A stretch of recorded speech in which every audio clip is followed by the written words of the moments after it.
Good morning, everyone. You are watching Barnstable This Morning. This morning, I joined by the Barnstable Economic Development Commission Chair, Chris Kehe. Thank you so much for joining us this morning. Thank you for having me today.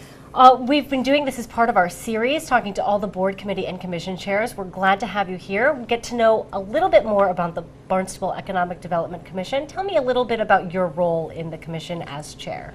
Well, as chair, we try and bring forth, well, first of all, we're an advisory committee to the town council. We advise the town council on economic development issues in the town. We have a dedicated member, board member that work hard. Some of the people that are on our board are Tom Geiler, who was in charge of regulatory services. He retired. Hank Farnham, who is retired vice president of the CCB&T, which is now TD Bank.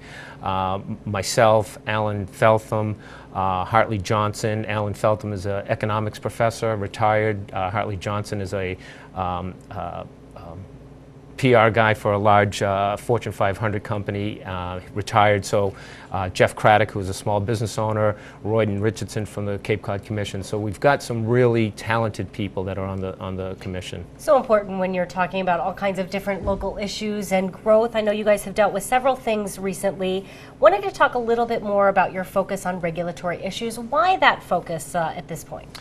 Regulatory issues, first of all, we're not anti-regulatory issues. We need regulations to keep people in line with what we need to do. We have environmental issues that have to be adhered to. We have, of course, zoning issues, building heights, so on and so forth, use issues.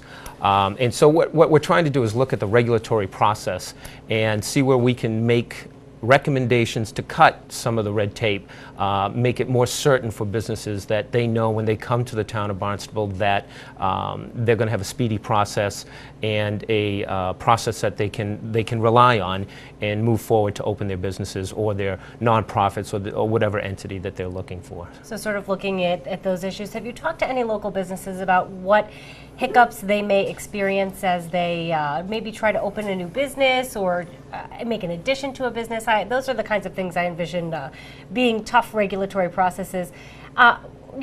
Or can you direct them to town staff? Have you heard from any local businesses as far as those issues? Of course we do, and constantly the members individually hear from businesses. We have gone out and spoke to businesses as well.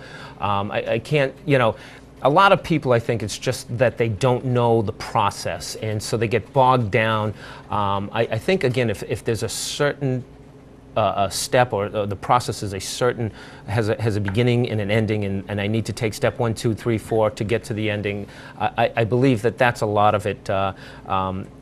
I'm not sure how long ago, but a couple of years ago, some years ago now, they took all the regulatory services and put them in the 200 Main Street building, and that really helped out the process, where now there was one stop, they can go there and get all the information they need. They also have, of course, the first thing that we would recommend to anybody coming in who's going to be building a building and opening a business is go to the first step would be the site plan review. And it's kind of an informal meeting where you get all the regulatory people together plus the developer and look at the plans and say, well, this is going to work, this is what you need to do, these are the directions that you have to go. Also creating the growth incentive zone in downtown Hyannis, which gives the growth management the opportunity to help developers in the downtown area without having to go through the Cape Cod Commission, which is another regulatory layer that, of course, people complain about it. I do believe there is a certain necessity for those things. So. And like you said, the regulations are in place, so learning how to manage those, learning what steps you need to go through is really important. Definitely streamlined by moving everything to 200 Main Street. Absolutely. You also are talking about sort of a marketing plan. Tell me a little bit about this, because this is really marketing maybe some businesses to come to our area. Tell me a little bit about this marketing plan.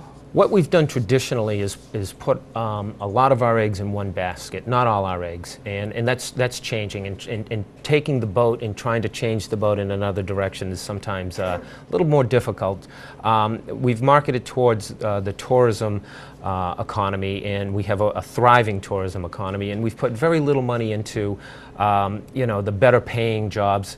Retail tourism are the lowest paying jobs on the economic scale, and we're trying to get the blue technology, water-related industries. There's the Woods Hole Oceanographic Institute, maybe something like a Wyotech, or I know the Cape Cod, the Barnstable Airport in Cape Air through Dan Wolf. They have created a training facility for aircraft mechanics and ground crew, and hopefully they'll further branch out into flight schools and so on. But those are good paying jobs. Those are year-round jobs. And definitely something that someone is going to, as a business owner, is going to be looking for.